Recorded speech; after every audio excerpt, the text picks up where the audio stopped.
Guys, ഞാൻ പിന്നെയും വന്നു. വ്യാഴ്ചത്തെ അപ്ഡേറ്റിന് ശേഷം കൊണാമി വളരെ അൺഎക്സ്പെക്റ്റഡ് ആയിട്ടാണ് ഈ ഒരു നോമിനേറ്റീവ് കോൺട്രാക്ട് പാക്ക് കൊണ്ടുവന്നിട്ടുള്ളത്. നമുക്ക് ഓൾറെഡി നാഷണൽ ടീം ഐക്കൺസ് എന്ന് പറഞ്ഞൊരു ടീമിന് ഒരു പാക്ക് ഉള്ളത് കൊണ്ട് തന്നെ ഈ ഒരു പാക്ക് അങ്ങനെ ആരും എക്സ്പെക്ട് ചെയ്യില്ല. പക്ഷേ ഈ ഒരു നോമിനേറ്റീവ് പാക്കിൽ നിന്ന് നമ്മൾ എന്താണ് എക്സ്പെക്ട് ചെയ്യേണ്ടത്, ഇതിൽ ബെസ്റ്റ് പ്ലേയേഴ്സ് ആരൊക്കെയാണെന്നുള്ളതാണ് നമ്മൾ ഈ ഒരു വീഡിയോയിൽ ചെക്ക് ചെയ്യാൻ പോകുന്നത്. അപ്പോൾ എങ്ങനെയാണ് വീഡിയോയിലേക്ക് പോകല്ലേ?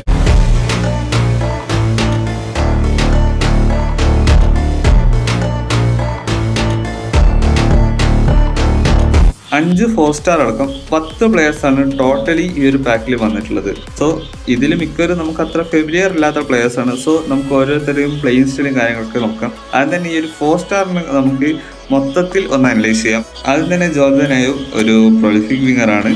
അതുപോലെ തന്നെ അനിബൽ ഗൊഡോയ്, ഇതിൻ്റെ കറക്റ്റ് പ്രൊനൗൺസിയേഷൻ എനിക്കറിയില്ല കേട്ടോ. അതൊരു ആങ്കർമാൻ കാർഡായിട്ടാണ് വന്നിട്ടുള്ളത്.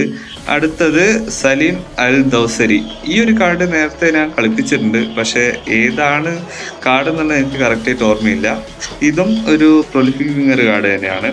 അടുത്തത് ഗുസ്താവോ ഗോമസ്. ഇതൊരു ഡെസ്ട്രോയർ കാർഡാണ്, സെൻറ്റർ ബാക്ക് ആയിട്ട് കളിപ്പിക്കാൻ പറ്റുന്നത്. അടുത്തത് നമുക്ക് എല്ലാവർക്കും അറിയാവുന്ന ലിൻഡലോഫ്.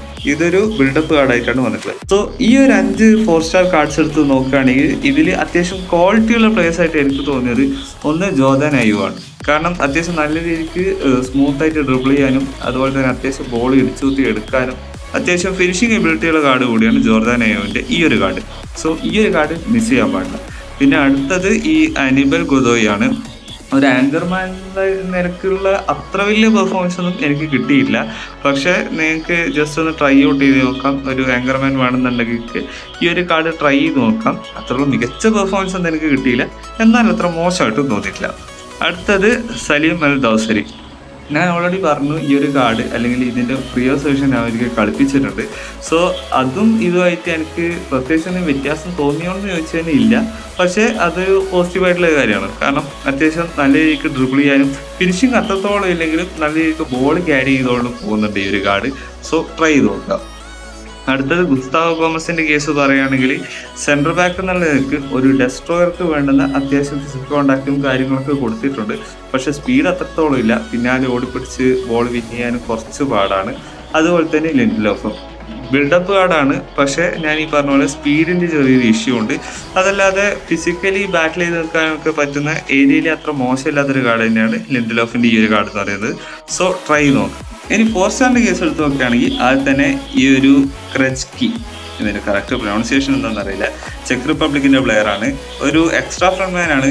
ആക്ച്വലി ഞാൻ ഈ ഒരു പ്ലേയിങ് സ്റ്റൈൽ അധികം കളിപ്പിക്കാറില്ല, അതുകൊണ്ട് തന്നെ എനിക്ക് അത്രത്തോളം സ്യൂട്ടായിട്ടില്ല.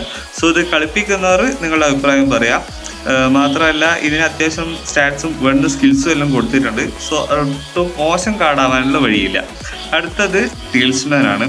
ഒരു ബോക്സ് ടു ബോക്സ് മിഡ്ഫീൽഡറാണ്.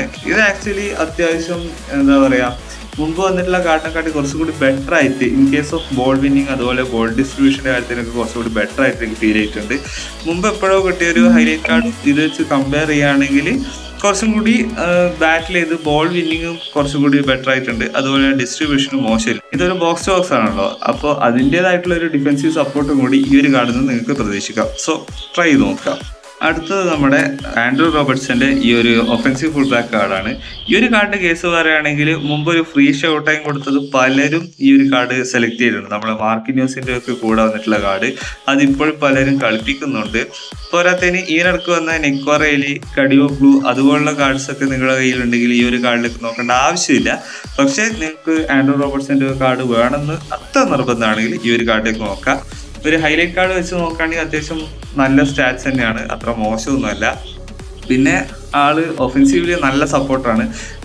വിങ് വഴി അറ്റാക്ക് ചെയ്യാനൊക്കെ നല്ല രീതിക്ക് ഹെൽപ്ഫുൾ ആവുന്ന ഒരു കാർഡ്. എന്തായാലും ഇത് ട്രൈ ചെയ്ത് നോക്കണമെന്നല്ല, തീർച്ചയായിട്ടും എടുക്കണമെന്നേ ഞാൻ ഈ ഒരു കാർഡിനെ കുറിച്ച് പറയുള്ളൂ. അടുത്തത് ഫ്രാങ്ക് കെസെ. ഇതും ഒരു ബോക്സ് ടു ബോക്സ് കാർഡാണ്. എനിക്ക് അത്യാവശ്യം ഇഷ്ടമുള്ളൊരു കാർഡായിരുന്നു. കെസയുടെ മുമ്പ് വന്നിട്ടുള്ള ഒരു പ്ലെയർ ഓഫ് ദി കാർഡ്, അതും box to box playing style തന്നെയായിരുന്നു. അപ്പോൾ ഒരു ടിപ്പിക്കൽ ബോക്സ് ടു ബോക്സ് പ്ലെയറാണ്. അങ്ങ് ഓടി നടന്ന് ബോൾ വിൻ ചെയ്യാനും അതുപോലെ അത്യാവശ്യം നല്ല പാസിങ്ങും കാര്യങ്ങളൊക്കെ ഈ ഒരു കാർഡിന് ഭാഗത്തുണ്ട്. ത്രൂ പാസിങ് സ്കില്ല് ഈ ഒരു കാർഡ് കൊടുത്തിട്ടില്ല. പക്ഷേ ത്രൂ പാസ്സൊക്കെ അത്യാവശ്യം നല്ല രീതിക്ക് പോകുന്നുണ്ട്. പിന്നെ ഡിഫെൻസീവായിട്ടുള്ള അത്യാവശ്യം എല്ലാ സ്കിൽസും കൊടുത്തിട്ടുണ്ട്. സോ നിങ്ങൾക്ക് നല്ല രീതിക്ക് ഡിഫെൻസീവ് സപ്പോർട്ട് ചെയ്യുന്ന ഒരു കാർഡായിരിക്കും കെസിയുടെ ഈ ഒരു കാർഡ്. അപ്പോൾ ഈ ഒരു കാർഡ് എടുക്കണമെന്ന് വെച്ച് കഴിഞ്ഞാൽ എടുത്തോ എന്നേ ഞാൻ പറയുള്ളൂ. അവസാനമായിട്ട് ഈ ഒരു പാക്കിൽ എല്ലാവരും എക്സൈറ്റഡ് ആയിട്ട് നോക്കി കാണുന്ന ലൂക്ക മോദ്രിച്ചിന്റെ ഓർക്കസ്ട്രേറ്റർ കാർഡ്.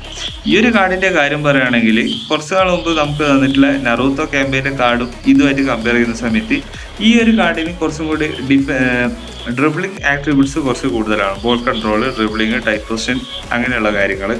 മാത്രമല്ല പാസിംഗ് സ്റ്റാറ്റ്സും ഈ ഒരു കാർഡിനാണ് കുറച്ചും കൂടി ബെറ്റർ ആയിട്ട് വരുന്നത്. അതല്ലാതെ മറ്റേ കാർഡിന് അത്യാവശ്യം സ്പീഡ്, കിക്കിംഗ് പവർ, അങ്ങനെയുള്ള സ്റ്റാറ്റ്സ് ആണ് കുറച്ച് കൂടുതലായിട്ട് കൊടുക്കുന്നത്. സോ ഇതിൽ നിങ്ങൾ ഏതാണ് പ്രിഫർ ചെയ്യുന്നത് അതനുസരിച്ചിട്ട് വേണം നിങ്ങൾ കാർഡ് ചൂസ് ചെയ്യാൻ വേണ്ടിയിട്ട്. ഈ ഒരു കാർഡ് പെർഫോമൻസ് വൈസ് ആ ഒരു കാർഡുമായിട്ട് എനിക്ക് വലിയ വ്യത്യാസമൊന്നും തോന്നിയില്ല. മാത്രമല്ല ഈ ഒരു കാർഡ് വെച്ചിട്ട് മിഡ്ഫീൽഡിൽ വലിയ ഡ്രിബിൾ ചെയ്യാനൊന്നും ഞാൻ നിൽക്കുന്നില്ല. കാരണം ഫിസിക്കലി പെട്ടെന്ന് ബീറ്റണായി പോകാനുള്ള ചാൻസ്. നിങ്ങളുടെ പ്രിഫറൻസ് അനുസരിച്ച് അല്ലെങ്കിൽ നിങ്ങൾക്ക് എന്ത് തരം ട്രെയിനിങ് ആണ് വേണ്ടതനുസരിച്ചിട്ട് കാർഡ് ചൂസ് ചെയ്യുക. ആ ഒരു കാർഡ് ഓൾറെഡി നിങ്ങളുടെ കയ്യിലുണ്ടെങ്കിൽ ഈ ഒരു കാർഡിലേക്ക് നോക്കാൻ ഞാൻ പറയില്ല. അപ്പോൾ നിങ്ങളെ ലോജിക്ക് അനുസരിച്ച് നിങ്ങൾ ഓരോ കാർഡ് സെലക്ട് ചെയ്യുക. ഇനി ഈ പാക്കിനെ കുറിച്ചുള്ള എൻ്റെ ഒപ്പീനിയൻ പറയുകയാണെങ്കിൽ ഞാൻ കുറച്ച് ഡിസപ്പോയിൻ്റ് ആണ്. കാരണം ഇതേ ടീമിൽ നമുക്ക് മുമ്പ് 2 തവണ ഈ ഒരു സെയിം പാക്ക് വന്നിട്ടുണ്ട്. അതിലൊക്കെ അത്യാവശ്യം നല്ല ബെറ്റർ പ്ലെയേഴ്സും വന്നിട്ടുണ്ട്. അതിൽ മിക്ക പ്ലെയേഴ്സും ഉദാഹരണം പറയുകയാണെങ്കിൽ റീസ് ജെയിംസ്, നാച്ചോ അതുപോലുള്ള കാർഡ്സൊക്കെ ഞാൻ പലപ്പോഴും കളിപ്പിക്കാറുണ്ട്. അത്യാവശ്യം നല്ല റിസൾട്ടും എനിക്ക് തരാറുണ്ട്. ആ ഒരു പാക്ക് വെച്ച് നോക്കുമ്പോൾ ഇതൊരു ഡൗൺഗ്രേഡ് അല്ലേ എന്ന് നമുക്ക് പലപ്പോഴും തോന്നാം. പക്ഷേ ഇതിലുള്ള കാർഡ്സൊക്കെ മോശമാണ്, കളിപ്പിക്കാൻ കൊള്ളില്ല എന്നുള്ള അഭിപ്രായമൊന്നും എനിക്കില്ല. നിങ്ങൾക്ക് ഇഷ്ടമുള്ള, നിങ്ങൾക്ക് താല്പര്യമുള്ള കാർഡ്സ് ചൂസ് ചെയ്യുക, നിങ്ങളുടെ സാറ്റിസ്ഫാക്ഷൻ അനുസരിച്ച് കളിപ്പിക്കുക. അതാണ് ഏറ്റവും അൾട്ടിമേറ്റ് ആയിട്ടുള്ള കാര്യം. സോ ഇതിലുള്ള കാർഡ്സിനെ കുറിച്ചൊക്കെ ഞാൻ പറഞ്ഞു. അപ്പോൾ നിങ്ങൾ പ്രിഫറൻസ് ഏതാണ്, നിങ്ങൾ ആരാണ് ചൂസ് ചെയ്യുന്നുള്ളത് താഴെ കമൻറ്റ് ചെയ്യാം. പിന്നെ ഇനിയും ഇതുപോലുള്ള പാക്സ് വരാം. സോ നിങ്ങൾക്ക് നോമിനേറ്റി കോൺട്രാക്ട് സേവ് ചെയ്ത് വെക്കാമെങ്കിൽ വെക്കാം, അല്ലെങ്കിൽ നിങ്ങൾക്ക് ഇതിൽ 1-2 പേരെ സെലക്ട് ചെയ്യാം. ഞാൻ എന്തായാലും ഇതിൽ റോബർട്ട്സന്റെ കാർഡ് എന്തായാലും സെലക്ട് ചെയ്യുന്നുണ്ട്. ഇനി അടുത്തൊരു വീഡിയോയിൽ കാണുന്നതായിരിക്കും. ബൈ.